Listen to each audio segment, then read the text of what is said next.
We begin with breaking news. A SIG alert in effect right now following this crash involving at least 8 cars on westbound Interstate 8. This is in Mission Valley near Taylor Street. You see all of the vehicles there. There's one of the airbags that came out as well. A lot of wreckage. It's not clear what led up to the crash. What we do know at this point, at least 8 cars involved. In fact, CHP is also telling us now that 15 tow trucks were called out to the scene to try to clear a lot of what you're looking at there, these mashed up cars. It's also not clear if anybody was injured. Of course, there are paramedics on the scene, ambulances there looking to see how everyone's doing. CHP telling us they don't know how long the freeway will be closed, but again, a SIG alert, so avoid the area if you can.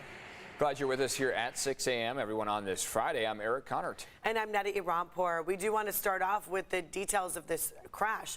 Evan Narani has been looking at the impact this has on traffic in the area. Yeah, started just around 5:05 a.m., so just under an hour ago. We're still seeing all the lanes in the westbound 8 blocked at that exit. So right now traffic is being rerouted off at Hotel Circle Drive. They're waiting for about 15 tow trucks to arrive on scene. Still have a couple to go. You can see the purple there showing the closure. So that means that the 8 westbound is still closed, but leading up to that closure, the red and orange indicating the stop and go traffic. So road blocked, right-hand shoulder also blocked with a crash on the 8 westbound. SIG alert has been issued. Right now, the best reroute is probably going to be to get off of the 8 at the 805 and to reroute onto Friars Road. You can take Friars Road. It runs parallel there, as you can see, to the 8, and so that might be the best plan instead to run right along Friars Road there all the way westbound, if that's what you're looking to do. It's an active morning. There are also several other crashes that I want to give just a really quick mention to. We've got one on the 5 southbound at the 15, also one up in the Del Mar area. It's on the 5 local bypass at Carmel Mountain Road. Neither of those causing quite as extensive of delays as the one we're mentioning here on the 8. Back to you two. Our other top story here at 6:02, tracking what is already become a major crisis along the border. Leaders here in San Diego and in Texas gearing up for the end of Title 42. Right, we've seen so many people now south of the border. Right now, we're less than a week away from the policy ending. There's the countdown, 5 days, 17 hours. The countdown clock. CBS 8's Chris Groh joining us live from the border now, where the number of migrants showing up is growing, and they're coming from really all over the world, right, Chris? All over the world. In fact, a majority of them from Colombia and many even from Jamaica. And this is really the issue that you're seeing in many border towns across the U.S., many of them gearing up for what will likely be hundreds, if not even more, daily people crossing. In fact, the Biden administration says that when all of it is considered the entire southern border, we could be seeing 10,000 people attempting to cross daily once Title 42 ends.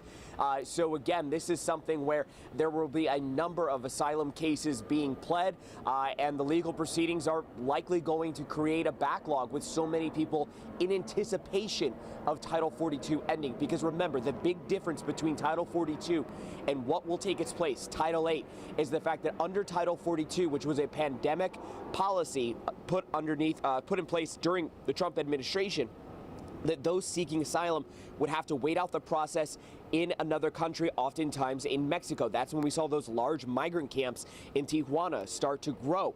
But under Title 8, migrants will have the ability to try to establish a legal basis to remain in the U.S., such as showing a credible threat of persecution or violence in their home country.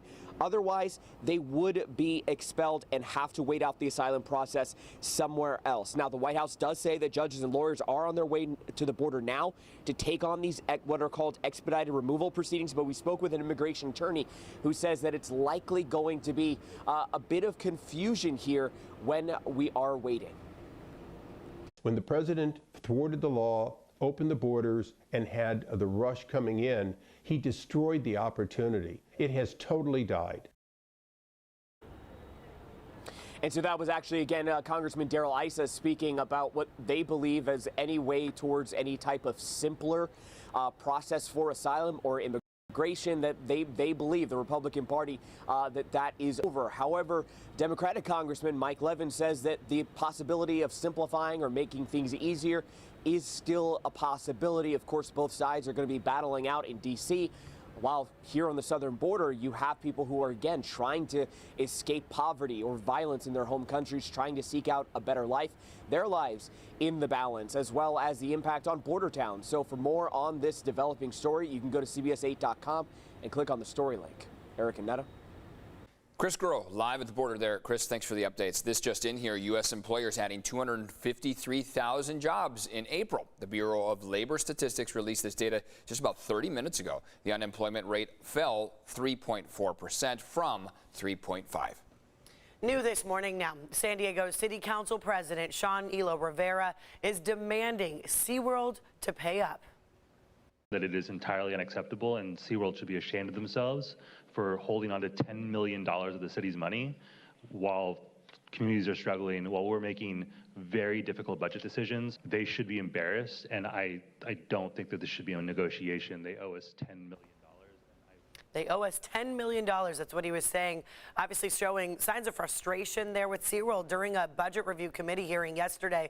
Sean Elo Rivera there, you just heard him saying SeaWorld owes the city $10 million. Now, during the pandemic, the local theme park defaulted on their lease payments. According to the Union Tribune, SeaWorld previously argued that theme parks were not required to make rent payments when they were closed during COVID. The city said while there was a rent deferral program, which SeaWorld refused to take part in, payments were not waived completely. Hader to Freeman. He's stepping out for the first time in 24 years. The San Diego Padres are headed to the National League Championship Series. I was there for that moment, and I'll never forget it with my two boys. Remember this historic night back in October? Well, now Padres fans are chanting, it's time to beat LA again. The Padres are hosting the Dodgers tonight in their first meeting since last year's National League Division Series. So here we are, 32 games in. The men who bleed blue are 2 games up on the third-place Friars and come into San Diego on a hot streak. Yes, LA is on a 6-game winning streak. But all of that could change in a 3-game series starting tonight at Petco Park. First pitch at 6:40 p.m. Just do what we did in the playoffs again. Don't let them keep winning. There you go. It's going to be an exciting series for sure. We do want to check in with Evan, of course. Looking at that crash, it looked pretty bad, Evan. Yeah, that's still the case, it looks like. We're going to zoom in specifically to the 8. That's where that complete closure is on the 8 westbound. Traffic backed up all the way past the 163. If you're not off by the 805, you're probably going to start to run into this standstill. So right now, SIG is in effect. They're waiting for 15 tow trucks, and CHP is reporting that they're having trouble getting those tow trucks on scene because the shoulder there is too narrow for those tow trucks. So it could be quite a while that you're waiting if you end up waiting in this backup, and again, everything being rerouted out at Hotel Circle. Best idea is to exit at the 805 or prior to. Take Friars. It runs parallel to the 8 there, and you can see it running all the way west if that's where you need to go. Also want to mention what's going on in weather this morning. So we start off the day with fewer showers on hand than what we saw yesterday. Radar is still showing we're squeezing out maybe a few hundredths of an inch, if that, but really mild start to the morning compared to yesterday, where we saw quite a bit of activity popping up here on the screen. We're going to wait the next couple hours out before we start to say that we're expecting a dry rest of the day, but we are expecting a dry afternoon and a dry evening. You can see from LA all the way down through San Diego, we're still tracking those showers. Yesterday in total came to about 1/4 of an inch to 1/2 an inch in many spots. Fallbrook came in with 3/4 of an inch. Escondido 1/4 of an inch, just over that for Santee. 16 100ths in La Mesa and only 7 100ths in San Diego and in Chula Vista. So again, lighter accumulations as you head farther south, but North County, they got a little more than they bargained for, especially up toward Fallbrook, for example. 66 is for tomorrow afternoon. This is your weekend forecast. Going to warm up by maybe a hair. It looks like we're also going to see a much more diminished marine layer, which will lead to more sunshine earlier on in the morning. Saturday, Sunday, both days include quite a bit of that sunshine. Temperatures mostly in the mid-60s. Rain chances, hey, they're in the single digits for Saturday all the way through Tuesday. Today is a day where we're still running into those scattered showers, so that's why that chance is up near 40%. We drop down a bit Wednesday of next week. Another trough of low pressure sinks in and will really help to push that air closer to the coastline. So what we're going to see is an increase in onshore flow. That is going to lead to the chance of maybe some light rain associated with a dense marine layer. So that's Wednesday of next week, still only at about 24% in terms of our chance for wet weather. Live look outside, Mount Soledad looking beautiful. Sunrise was at 5:58, so just about 12 minutes ago. Sunset not until 7:33 today. Back over to you two.